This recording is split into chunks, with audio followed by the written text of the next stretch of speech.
ನಿಮ್ಗೇನಾದರೂ ಗೊತ್ತಾ, ನೀವು ಪ್ರತಿನಿತ್ಯ ಬಳಕೆ ಮಾಡುವಂತಹ ವಾಟ್ಸಪ್, ಫೇಸ್ಬುಕ್, ಚಾಟ್ ಜಿಪಿಟಿ ಈ ರೀತಿಯ ಅನೇಕ ಆ್ಯಪ್ಗಳನ್ನು ಯಾರು ಕಂಡುಹಿಡಿದ್ರು? ಫೇಸ್ಬುಕ್ನ ಮಾರ್ಕ್ ಜುಗರ್ಬರ್ಗ್, ಇವನು USA ಅವನು. ಮತ್ತು ವಾಟ್ಸಪ್ಪನ್ನು ಕಂಡುಹಿಡಿದಂತಹವರು ಜಾನ್ ಕೋಮ್ ಮತ್ತು ಬ್ರಿಯಾನ್ ಆಕ್ಟನ್. ಇವರಿಬ್ಬರು ಕೂಡ ವಾಟ್ಸಪ್ಪನ್ನು $150 ಬಿಲಿಯನ್ ಮಾರಾಟ ಮಾಡಿದ್ರು. ಇದನ್ನ ಫೇಸ್ಬುಕ್ನ ಓನರ್ ಮಾರ್ಕ್ ಜುಗರ್ಬರ್ಗ್ ಕೊಂಡುಕೊಳ್ತಾನೆ. ಅದೇ ರೀತಿ ಚೀನಾದ ವಿಚಾರಕ್ಕೆ ಬಂದ್ರೆ, ಚೀನಾದಲ್ಲಿ ಟಿಕ್ ಟಾಕ್ ಅನ್ನ ಕಂಡಿಡಿದ್ರು. ಆ ಟಿಕ್ ಟಾಕ್ ಅನ್ನ ನಮ್ಮ ದೇಶದಲ್ಲಿ ಬ್ಯಾನ್ ಮಾಡಿದ್ರು. ಮತ್ತೆ ನಾವೆಲ್ಲ ವಾಟ್ಸಪ್ ಅನ್ನ ಹೇಗೆ ಪ್ರತಿದಿನ ಯೂಸ್ ಮಾಡ್ತೀವೋ ಅದೇ ರೀತಿ ಚೀನಾದವರು ವಿ ಚಾಟ್ ಅನ್ನೋ ಒಂದು ಆಪ್ ಅನ್ನ ಡೌನ್ಲೋಡ್ ಮಾಡ್ತಾರೆ. ವಿ ಚಾಟ್ ಅನ್ನುವಂತ ಒಂದು ಆಪ್ ಅನ್ನ ಕಂಡುಹಿಡಿತಾರೆ. ಹಾಗೆ ಜಪಾನ್ ದೇಶದಲ್ಲಿ ಚಿಕ್ಕ ಮಕ್ಕಳಿಗೆಲ್ಲ ಹೊಸ ವಸ್ತುಗಳನ್ನ ಕಂಡುಹಿಡಿಯೋದಾಗೆ, ಹಾಗೆ ಸಂಶೋಧನೆ ಮಾಡೋದಾಗೆ ಈ ರೀತಿಯಾಗಿ ಸ್ಕಿಲ್ಗಳ ಶಿಕ್ಷಣವನ್ನೇ ಸ್ಕೂಲಲ್ಲಾಗ್ಲಿ ಮನೇಲಾಗ್ಲಿ ತೋರಿಸ್ತಾ ಹೋಗ್ತಾರೆ. ಇದರಿಂದ ಅವರ IQ ಲೆವೆಲ್ ಅಂದ್ರೆ ಬುದ್ಧಿಶಕ್ತಿ ತುಂಬಾ ಮಟ್ಟದಲ್ಲಿ ಹೆಚ್ಚಾಗ್ತಾ ಹೋಗುತ್ತೆ. ಅವರು ತಮ್ಮ ಒಂದು 18 ರಿಂದ 20 ವರ್ಷ ಬರೋಷ್ಟರಲ್ಲಿ ಏನಾದ್ರೂ ಒಂದು ಕಂಡುಹಿಡಿಬೇಕು, ಏನಾದ್ರೂ ಒಂದು ಓನ್ ಆಗಿ ಸಾಧನೆ ಮಾಡಬೇಕು ಅಂತ ಅವರು ಯೋಚನೆ ಮಾಡ್ತಾರೆ. ಆದ್ರೆ ಒಂದಂತೂ ಸತ್ಯ, ಇದೇ ರೀತಿ ಎಲ್ಲಾ ದೇಶಗಳು ಕೂಡ ಚಿಂತೆ ಮಾಡೋದಿಲ್ಲ. ಫಾರ್ ಎಕ್ಸಾಂಪಲ್, ನಮ್ಮ ಭಾರತ ದೇಶಕ್ಕೆ ಯಾವ ಸ್ಕಿಲ್ಗಳಿಗೆ ಲೈಸೆನ್ಸ್ ಕೊಡಬೇಕು ಅಂತ ತುಂಬಾ ಚೆನ್ನಾಗಿ ಗೊತ್ತು. IPL ಬಂತು ಅಂತಂದ್ರೆ ಬೆಟ್ಟಿಂಗ್ ಆಡೋದು, ಮೊಬೈಲ್ನಲ್ಲಿ ನೀವು ಕೂಡ ಡಮ್ಮಿ ಆಡಿ ಅಂತ ಹೇಳೋದು, ಹಾಗೆ ದೊಡ್ಡ ಸಿನಿಮಾ ಸ್ಟಾರ್ಗಳು, ಸೆಲೆಬ್ರಿಟಿಗಳನ್ನ ಕರ್ಕೊಂಡು ಬಂದು ನೀವು ಕೂಡ ಬಾಯಲ್ಲಿ ಕೇಸರಿ ಹಾಕೊಳ್ರಿ ಅಂತ ಹೇಳ್ಬಿಟ್ಟು ಪ್ರಮೋಷನ್ ಮಾಡಿಸೋದು, ಈ ರೀತಿಯ ಅತ್ಯದ್ಭುತ ಕಲೆಗಳನ್ನ ನಮ್ಮ ದೇಶದಲ್ಲಿ ಕೂಡ ಜನರಿಗೆ ಕೊಡ್ತಾನೆ ಇದ್ದಾರೆ. ನಮ್ಮ ದೇಶದ ಬಗ್ಗೆ ಬೇರೆ ದೇಶಕ್ಕೆ ಹೋಲಿಸ್ಕೊಂಡ್ರೆ ನಿಮ್ಗೇನನ್ಸುತ್ತೆ? ನಾನು ರಿಸರ್ಚ್ ಮಾಡಿದ ಪ್ರಕಾರ ನಮ್ಮ ದೇಶದಲ್ಲಿ ಎಣಿಸೋಕೆ ಆಗೋದಿಲ್ಲ ಅಷ್ಟು ಮಂದಿ SSLC ಮತ್ತೆ PUC ಪಾಸ್ ಆಗಿದ್ದಾರೆ. ಸುಮ್ಮನೆ ಹೋಗಿ ನಾವು ಓಡಾಡ್ಕೊಂಡ್ಬಂದ್ರೆ ರೋಡಲ್ಲಿ 10 ಜನ ನಮಗೆ ಡಿಗ್ರಿ ಹೋಲ್ಡರ್ಸ್ ಸಿಗ್ತಾರೆ, ಆದರೆ ಯಾರಿಗೂ ಕೂಡ ಕೆಲಸ ಇಲ್ಲ. ಹಾಗಾದ್ರೆ ಕೆಲಸ ಕೊಡದೇ ಇರೋದು ಸರ್ಕಾರ ತಪ್ಪ? ಅದು ಯಾವುದೇ ಕಾರಣಕ್ಕೂ ಅಲ್ಲ. ಸರ್ಕಾರ ಯಾವುದೇ ಒಂದು ಡಿಗ್ರಿನ ಪಡ್ಕೊಂಡ್ರೆ ನಿಮಗೆ ಕೆಲಸ ಕೊಡ್ತೀನಿ ಅಂತ ಹೇಳಿಲ್ಲ. ಹಾಗಾದ್ರೆ ನಮ್ಮ ಎಜುಕೇಷನ್ ಸಿಸ್ಟಮ್ ಕೂಡ ತಪ್ಪು ಅಂತ ನಾವು ಹೇಳೋದಕ್ಕಾಗೋದಿಲ್ಲ. ಯಾಕಂದ್ರೆ ನಮ್ಮ ಎಜುಕೇಷನ್ ಸಿಸ್ಟಮನ್ನು ತಗೊಂಡು ಬಂದಿದ್ದು ಡಿಗ್ರಿ ಕೊಡ್ತೀನಿ ಅಂತಾನೆ ಹೊರತು ಯಾರು ಕೂಡ ನಿಮಗೆ ಕೆಲಸ ಕೊಡ್ತೀನಿ ಅಂತ ಎಲ್ಲೂ ಕೂಡ ಹೇಳಿಲ್ಲ. ಹಾಗಾಗಿ ನೀವು ಒಂದು ಹೊಸ ಸ್ಕಿಲ್ಲನ್ನು ಸ್ಟೂಡೆಂಟ್ ಆಗಿರೋ ನೀವಾಗಿನೇ ಕಲಿತಾ ಹೋಗ್ಬೇಕಾಗುತ್ತೆ. ಈಗಾಗಲೇ ನಮಗೆ 18 ರಿಂದ 20 ವರ್ಷ ವಯಸ್ಸಾಗಿದೆ. ನಾವೀಗ ಯಾವ ಸ್ಕಿಲ್ಲನ್ನು ಕಲಿತು ಎಲ್ಲಿ ಕಲಿಯೋದು ಅಂತ ಗೊತ್ತಿಲ್ಲ ಅಂತಂದರೆ, ನಿಮ್ಮ ಹತ್ರನೇ ನೀವು ದಿನ ಸ್ಕ್ರಾಲ್ ಮಾಡುವಂತಹ ಮೊಬೈಲ್ ಇದೆ, ಅಲ್ಲಿ ನೀವು ಯೂಟ್ಯೂಬ್ ಇದೆ, ಗೂಗಲ್ ಇದೆ. ನಿಮ್ಮ ಹತ್ರ ಬರೀ ಟೈಪ್ ಮಾಡುವಂಥ ಕೆಪಾಸಿಟಿ ಇದ್ದರೆ ಸಾಕು, ನೀವು ಏನೇ ಟೈಪ್ ಮಾಡಿದ್ರು ನಿಮಗೆ ಗೂಗಲಲ್ಲಿ, ಯೂಟ್ಯೂಬಲ್ಲಿ ಸಿಗುತ್ತೆ. ನೀವು ಯಾವುದೇ ಒಂದು ಸ್ಕಿಲ್ಲನ್ನು ಆರಾಮಾಗಿ ಕಲಿತಾ ಹೋಗ್ಬೋದು. ನಿಮ್ಮ ರೀಜನಲ್ ಭಾಷೆನಲ್ಲೇ ನಿಮಗೆ ಹೇಳ್ಕೊಂಡು ಕೊಡೋದಕ್ಕೆ ತುಂಬ ಜನ ಕ್ರಿಯೇಟರ್ಸ್ ಇದ್ದಾರೆ. ನೀವು ಫಾರ್ ಎಕ್ಸಾಂಪಲ್ ಕನ್ನಡದಲ್ಲೇ ಯಾವುದೋ ಒಂದು ವಿಷಯದ ಬಗ್ಗೆ ನೀವು ಹಾಕಿದ್ರಿ ಅಂತಂದರೆ ಸಾವಿರಾರು ವಿಡಿಯೋಗಳು ಬರ್ತವೆ. ಆದರೆ ಅವ್ಯಾವನ್ನೂ ಸಹ ನೀವು ನೋಡೋದಿಲ್ಲ. ನಿಮಗೆ ಬೇಕಾಗಿರೋದು ಕೂಡ ಎಂಟರ್ಟೈನ್ಮೆಂಟೇ. ನಿಮಗೂ ನಿಮ್ಮ ಲೈಫಿಗೂ ಸಂಬಂಧ ಇಲ್ದಿರುವಂತಹ ವಿಡಿಯೋಗಳನ್ನೇ ನೀವು ಕೂಡ ನೋಡ್ತಾ ಹೋಗ್ತೀರಾ.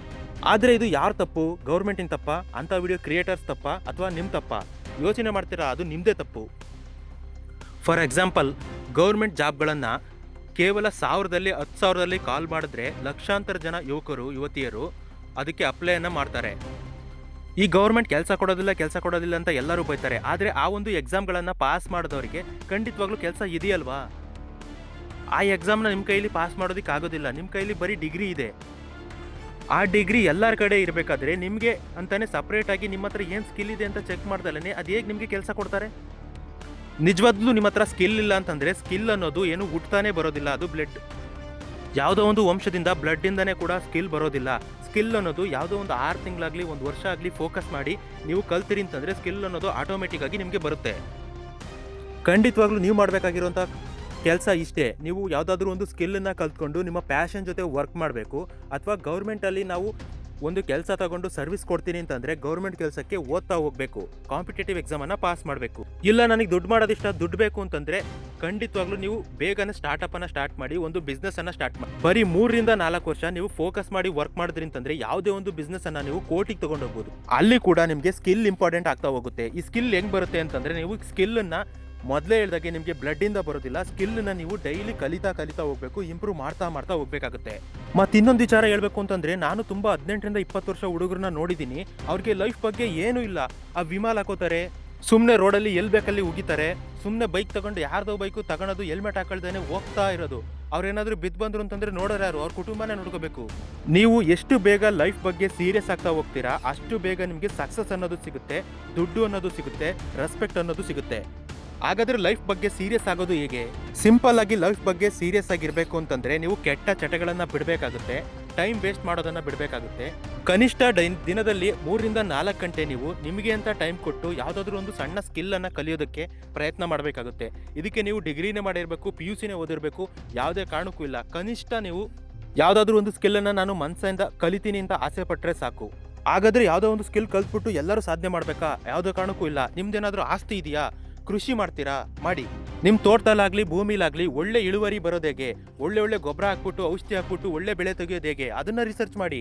ನಿಮ್ಮ ತಾತ ಅಥವಾ ಅಪ್ಪ ನಿಮಗೆ ಏನಾದರೂ 2 ರಿಂದ 5 ಎಕರೆ ಜಮೀನು ಮಾಡಿದಾರಾ? ಅದನ್ನು 10 ಎಕರೆ ಮಾಡೋದು ಹೇಗೆ ಅಂತ ತಲೆ ಉಪಯೋಗಿಸಿ. ಅದನ್ನ ಬಿಟ್ಟು ನಮ್ಮ ಹತ್ರ ಹೆಂಗೂ ಐತೆ ತಾನೆ ಅದನ್ನೇ ನೋಡ್ಕೊಂಡು ಹೋದ್ರೆ ಆಯ್ತು ಅಂತ ಹೇಳ್ಬಿಟ್ಟು ನೀವು ಕೂಲಾಗಿ ಕೂರೋದು ಜೀವನ ಅಲ್ಲ. ಅದಾದ್ಮೇಲೆ ಮುಖ್ಯವಾಗಿ ನೀವು ಕಲಿಬೇಕಾಗಿರೋದು ಮನಿ ಮ್ಯಾನೇಜ್ಮೆಂಟ್. ನೀವೇನಾದರೂ 10,000 ರೂಪಾಯಿ ದುಡಿತಾ ಇದ್ದೀರಾ ಅಂತಂದ್ರೆ ನೀವು 30% ನೀವು ಸೇವ್ ಮಾಡಬೇಕಾಗುತ್ತೆ. ಎಲ್ಲಾದರೂ ಅಸೆಟ್ ಮೇಲೆ ಇನ್ವೆಸ್ಟ್ ಮಾಡಬೇಕಾಗುತ್ತೆ, ಗೋಲ್ಡ್ ಮೇಲೆ ಇನ್ವೆಸ್ಟ್ ಮಾಡಬೇಕಾಗುತ್ತೆ, ಸ್ಟಾಕ್ಗಳಲ್ಲಿ ಇನ್ವೆಸ್ಟ್ ಮಾಡಬೇಕಾಗುತ್ತೆ. ಎಲ್ಲದ್ರ ಬಗ್ಗೆ ನೀವು ನಾಲೆಡ್ಜನ್ನು ಸಂಪಾದನೆ ಮಾಡ್ತಾ ಹೋಗಬೇಕು. ಅದಕ್ಕೆ ಹೇಳೋದು ಸ್ಕಿಲ್ ಅಂತ. ಈ ಎಲ್ಲದ್ರ ಬಗ್ಗೆ ಸ್ಕಿಲ್ಲನ್ನು ನೀವು ಸಂಪಾದನೆ ಮಾಡ್ತಾ ಹೋಗಿ ಮನಿ ಮ್ಯಾನೇಜ್ಮೆಂಟನ್ನು ಕಲ್ತ್ಕೊಳ್ಳಿ. ಹಾಗೇನೆ ನಿಮ್ಮ ಹೆಲ್ತ್ ಬಗ್ಗೆನೂ ನೀವು ಫೋಕಸ್ ಮಾಡಿ.